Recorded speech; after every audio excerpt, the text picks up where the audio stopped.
नमस्कार मंडळी, मी प्रिया. स्वागत आहे तुमचं प्रियाज किचन मराठीमध्ये. आज आपण पाहणार आहोत झटकीपट घरात उपलब्ध असणाऱ्या साहित्यापासून रोट कसे बनवायचे ह्याची रेसिपी. एकदम साधी सोपी रेसिपी आहे, तुम्हाला समजणारी आणि घरात उपलब्ध असलेल्या साहित्यापासूनच आपण आजची ही रेसिपी बनवणार आहोत. त्यामुळे रेसिपी नक्की शेवटपर्यंत पहा. आता आपण एक मिक्सिंग बाउल घेतलेला आहे, त्याच्यावरती अशा पद्धतीची एखादी गाळणी किंवा चाळणी आपल्याला ठेवून घ्यायची आहे. आता सुरुवातीला आपण टाकणार आहोत पाऊण वाटी इथे बारीक रवा मी वापरलेला आहे. आता हे संपूर्ण माप घेण्यासाठी तुम्ही एखादा कप किंवा एखादी वाटी ही सेट करून घ्या.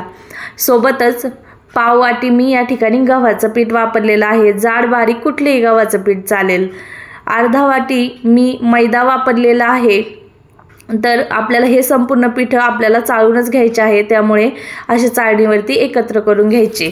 आता 3 ते 4 वेलच्या घालून अर्धी वाटी मी साखर मिक्सरला बारीक करून घेतलेले आहे, तर तीही घातलेली आहे. तुमच्याकडे जर वेलची पूड असेल तर ती तुम्ही वापरू शकता. आता अर्धा चमचा, एकदम एक छोटा अर्धा चमचा आपल्याला बेकिंग सोडा वापरायचा आहे आणि एकदम पाव अर्धा चमचा आपल्याला बेकिंग पावडर वापरायचे आहे. लक्षात घ्या, बेकिंग सोडा व बेकिंग पावडर हे दोन्ही वेगवेगळे आहे, त्यामुळे ते पाहूनच घ्या. आणि जास्त वापर करू नका. जेवढं दाखवलं आहे एवढ्या प्रमाणासाठी तेवढं एकदम योग्य आहे. अशा पद्धतीने आपल्याला संपूर्ण हे पीठ चाळून घ्यायचे आहे, जेणेकरून बेकिंग पावडर बेकिंग सोडा सगळीकडे कणाकणाला लागतो. आणि आता शेवट आपण त्याच्यामध्ये घालणार आहोत 2 चमचे डेसिकेटेड कोकोनट. तर खोबऱ्याचा किस या ठिकाणी तुम्ही वापरू शकता. आता सर्वात शेवटी आपण त्याच्यामध्ये अर्धी वाटी डालडा किंवा अर्धी वाटी तुपाचा वापर करणार आहोत. तुमच्याकडे जे अवेलेबल असेल ते तुम्ही वापरू शकता. चवीत फारसा फरक पडत नाही, फक्त जे तूप आपण वापरणार आहोत त्यामुळे रंग आणि चव थोडीशी बदलते. तर अशा पद्धतीने हे तूप आपल्याला संपूर्ण पिठाला हाताने चोळून घ्यायचं आहे. लक्षात ठेवा, संपूर्ण कानाला आपलं तूप हे लागलं पाहिजे, अशा पद्धतीने आपल्याला चोळून घ्यायचं आहे. हे बघा, अशा पद्धतीचा मुटका आपला होतोय, म्हणजे आपलं हे प्रमाण एकदम योग्य झालेलं आहे. आता हे साईडला ठेवू. सुरुवातीला एक महत्त्वाची पूर्वतयारी करून घेऊया. एक मी मोठी लोखंडाची कढई ठेवलेली आहे, त्याच्यावरती अशा पद्धतीने हे मीठ घालून घेतलेलं आहे. हे जर तुम्हाला नसेल घालायचं, नाही घातलं तरी सुद्धा चालणार आहे, फक्त कढई जास्त काळी होऊ नये म्हणून मी मिठाचा वापर करून घेतला आणि स्टँड ठेवलं. आता ओव्हन पण आपल्याला 10 मिनिटं प्रीहीट करून घ्यायचं आहे. 180 डिग्रीवरती आपल्याला 10 मिनिटासाठी प्रीहीटला लावायचं आहे. इथे एकदम 1 चिमूटभर मी खाण्याचा ऑरेंज कलर वापरलेला आहे. हा पूर्णतः ऑप्शनल आहे, वापरायचा असेल तर वापरू शकता किंवा त्याऐवजी दुसरा कलर वापरायचा असेल तोही वापरू शकता.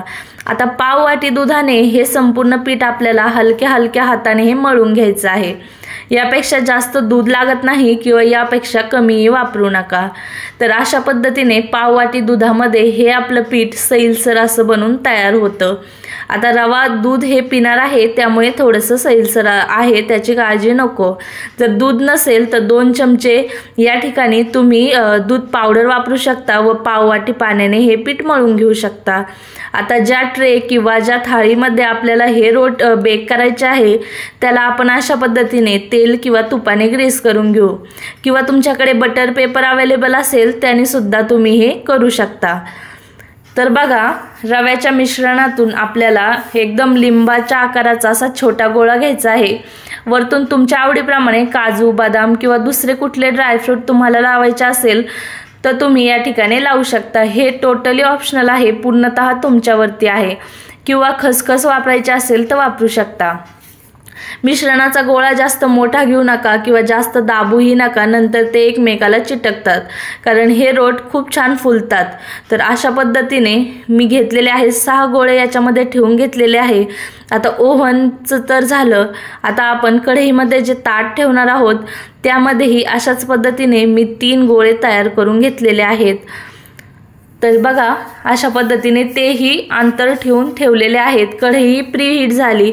आता आल्हादच आपल्याला त्यामध्ये ताट ठेवायचं आहे आणि वरतून एकदम पक्क असं झाकण ठेवायचं आहे. झाकण थोडं जरी ढिल्लं असेल तर तुम्ही त्याच्यावरती वजन ठेवू शकता. आता ओव्हन पण प्रीहीट झालेला आहे, त्याच्यामध्ये आपण हे रोट ठेवून द्यायचे आहे आणि 15 मिनिटासाठी आपल्याला 180 डिग्रीवरती दोन्ही हीटिंग रॉड ऑन ठेवून आपल्याला हे बेक करून घ्यायचे आहे। आणि कढईत करायला आपल्याला वेळ थोडासा कमी लागतो, फक्त 10 मिनिटांमध्ये मंद गॅसवरती होऊन जातात।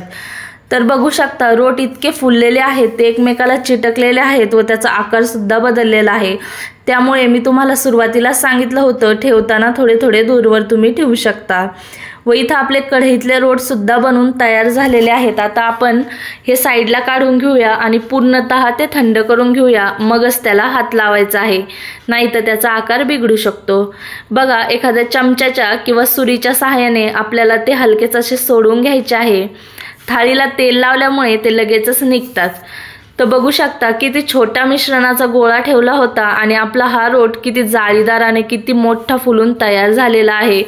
तर तुम्ही बघू शकता जो कढईतला आहे त्याला रंग कसा आलेला आहे, खालून तो थोडासा डार्क ब्राऊन झालेला आहे आणि वरून त्याला जास्त रंग आलेला नाही। तर बघू शकता खूप छान बेक झालेला आहे। आता तुम्हाला ओव्हनमध्ये केलेला सुद्धा दाखवते। बघा, फक्त ओव्हनच्या याच्यामध्ये जास्त काही फरक नाही, फक्त एवढंच आहे की त्याला दोन्ही साईडने हा रंग आलेला आहे, तर खालच्या आणि वरच्या साईडने दोन्ही सारखा रंग आलेला आहे। जाळी मात्र दोन्हीला सारखी आलेली आहे, फक्त ओव्हनच्या याला थोडेसे क्रॅक जास्त आलेले आहे, ज्याने खाताना आपल्याला चव खूप छान लागते। पण बघू शकता तुमच्याकडे कढई किंवा मायक्रो ओव्हन दोन्ही असेल तर त्याच्यापैकी कुठल्या याच्यात पण तुम्ही बेक करून घेऊ शकता। आता आपले रोट मस्त बनून तयार झालेले आहे। तुम्हीही नक्की ही रेसिपी घरी बनवा आणि एकदम साधी सोपी न फसणारी आहे। जे साहित्य सांगितलं आहे त्या साहित्याप्रमाणे घ्या आणि सर्व स्टेप व्यवस्थित फॉलो करा। तर तुम्ही सांगू शकता कमेंटमध्ये मला ह्या रोटचा आकार का बदलला, ते जे ओव्हनमध्ये ठेवलेले आहेत ना ते। तर चला, अशा पद्धतीने आपले रोट बनवून तयार झालेले आहे। तुम्ही नक्की बनवून खा व ह्या सुट्ट्यामध्ये मुलांनाही घरातलं हेल्दी बनवून द्या। रेसिपी कशी वाटली मला कमेंट करून सांगा। आवडली असेल तर लाईक, शेअर आणि आपल्या चॅनलला नक्की सबस्क्राईब करा।